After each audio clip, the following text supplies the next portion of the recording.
ലോക്സഭാ തിരഞ്ഞെടുപ്പ് അടുത്തിരിക്കുകയാണ്.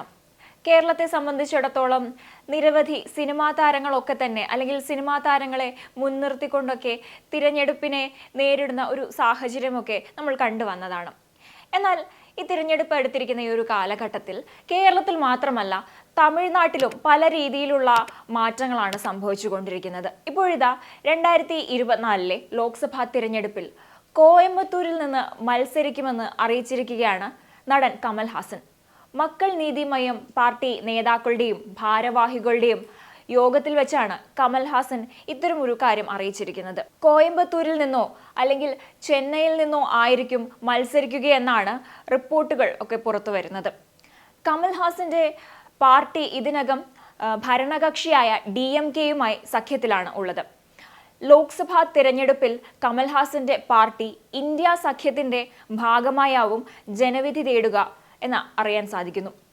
നിലവിൽ Coimbatore seat DMK സഖ്യകക്ഷിയായ CPM-ന്റേതാണ്. ചെന്നൈ നോർത്ത്, സൗത്ത്, സെൻട്രൽ മണ്ഡലങ്ങൾ പ്രതിനിധീകരിക്കുന്നത് DMK ആണ്.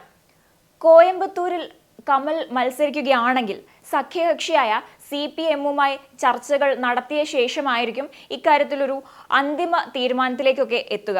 എന്നാൽ ചെന്നൈയിലെ 3 സീറ്റുകളിൽ DMK-ക്ക് തീരുമാനിക്കാമെന്നുള്ളതിനാൽ അതിൽ ഏതെങ്കിലും ഒന്നിലാകും മത്സരിക്കാനുള്ള സാധ്യതയെന്നും റിപ്പോർട്ടുകൾ ഒക്കെ പുറത്തു വരുന്നുണ്ട്. എന്നാൽ 3ഇടത്തും മത്സരിക്കുന്നത് DMK-യുടെ മുതിർന്ന നേതാക്കളാണെന്നതും ശ്രദ്ധേയമാണ്. ഇവരിൽ ഒരാളെ മാറ്റി കമൽഹാസന് സീറ്റ് നൽകുമോ എന്നുള്ള കാര്യത്തിൽ ഉറപ്പില്ല. 2021 നിയമസഭാ തിരഞ്ഞെടുപ്പിൽ കോയമ്പത്തൂർ സൗത്തിൽ നിന്ന് മത്സരിച്ച കമൽഹാസൻ നേരിയ വോട്ടിനാണ് BJP സ്ഥാനാർത്ഥിയോട് പരാജയപ്പെടേണ്ട സാഹചര്യം വന്നത്. വാനതി ശ്രീനിവാസനായിരുന്നു ആ സ്ഥാനാർത്ഥി. 1540 വോട്ടുകൾക്കാണ് അവർ ജയിച്ചത്. ലോക്സഭാ തിരഞ്ഞെടുപ്പിൽ മക്കൾ നീതി മയ്യം സ്ഥാനാർത്ഥി കോയമ്പത്തൂരിൽ 1.5 ലക്ഷത്തിനടുത്ത് വോട്ടുകൾ നേടി 3ാം സ്ഥാനത്ത് എത്തുകയുണ്ടായിരുന്നു. BJP ആയിരുന്നു 2ാം സ്ഥാനത്ത്. നിലവിൽ ജാർഖണ്ഡ് ഗവർണറായ CP രാധാകൃഷ്ണൻ 3,92,007 വോട്ടുകൾ നേടിയായിരുന്നു. CPM സ്ഥാനാർത്ഥി PR നടരാജൻ 5,77,150 വോട്ടുകൾ ലഭിക്കുകയുണ്ടായി. DMK പിന്തുണ ലഭിച്ചാൽ കോയമ്പത്തൂരിൽ കമൽഹാസന് അനായാസം ജയിക്കാനാകുമെന്നാണ് മക്കൾ നീതി മയ്യത്തിന്റെ വിലയിരുത്തൽ എന്ന് പറയുന്നത്.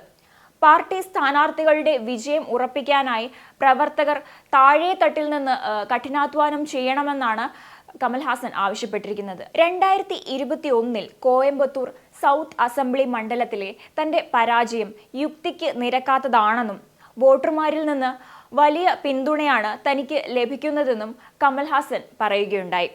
നേരത്തെ തന്നെ രാഷ്ട്രീയത്തിൽ ഇറങ്ങാത്തതിൽ ഖേദം പ്രകടിപ്പിച്ച കമൽഹാസൻ കോൺഗ്രസിലോ കമ്മ്യൂണിസ്റ്റ് പാർട്ടിയിലോ ചേരാനുള്ള അവസരമാണ് അതിലൂടെ തനിക്ക് നഷ്ടപ്പെട്ടതെന്നും ചൂണ്ടിക്കാട്ടുകയുണ്ടായി. മുതിർന്ന രാഷ്ട്രീയ നേതാക്കൾ പുതുതലമുറയ്ക്ക് വഴിമാറി കൊടുക്കണമെന്നും അദ്ദേഹം ആവശ്യപ്പെടുകയുണ്ടായി. 2018 കമൽഹാസൻ മക്കൾ നീതി മയ്യം രൂപീകരിച്ചത്. ഈ അടുത്താണ് തമിഴ് നടൻ വിജയും രാഷ്ട്രീയത്തിലേക്ക് രംഗപ്രവേശം നടത്തിയത്. വിജയെ സംബന്ധിച്ചിടത്തോളം തമിഴ് രാഷ്ട്രീയത്തിൽ വലിയൊരു കോളിളക്കം തന്നെ സൃഷ്ടിക്കാൻ ശേഷിയുള്ളൊരു നടനാണ്. കാരണം അദ്ദേഹത്തിന്റെ ആരാധകരെന്ന് പറയുന്നത് രാഷ്ട്രീയത്തിനുമൊക്കെ അപ്പുറത്താണ്. വർഷങ്ങൾക്ക് മുൻപ് തന്നെ നടൻ വിജയ് രാഷ്ട്രീയത്തിലേക്ക് ഇറങ്ങുമെന്നുള്ള വാർത്തകളും ചർച്ചകളും ഒക്കെ തന്നെ വലിയ രീതിയിൽ തന്നെ സജീവമായിരുന്നു. എന്നാൽ വിജയ് രാഷ്ട്രീയത്തിലേക്ക് ഇറങ്ങിയതിനു ശേഷം ലോക്സഭാ തിരഞ്ഞെടുപ്പ് അല്ല ലക്ഷ്യം വെക്കുന്നതെന്ന് പറയുകയുണ്ടായി. ഈ ഒരു അവസരത്തിലാണ് ഇത്തരത്തിൽ ലോക്സഭാ തിരഞ്ഞെടുപ്പിൽ മത്സരിക്കുമെന്ന് അറിയിച്ചുകൊണ്ട് കമൽഹാസൻ രംഗത്തെത്തിയിരിക്കുന്നത്. എന്നാൽ കമൽഹാസനെ സംബന്ധിച്ചിടത്തോളം ഇതിനു മുൻപ് അദ്ദേഹത്തിന് നേരെ വിപരീതമായ ഒരു നിലപാടായിരുന്നു ഉണ്ടായിരുന്നത്. അദ്ദേഹം മത്സരിക്കില്ല എന്ന് മുൻപ് തിരഞ്ഞെടുപ്പുകൾ നടക്കുന്ന സമയത്തൊക്കെ പറഞ്ഞിരുന്നതാണ്.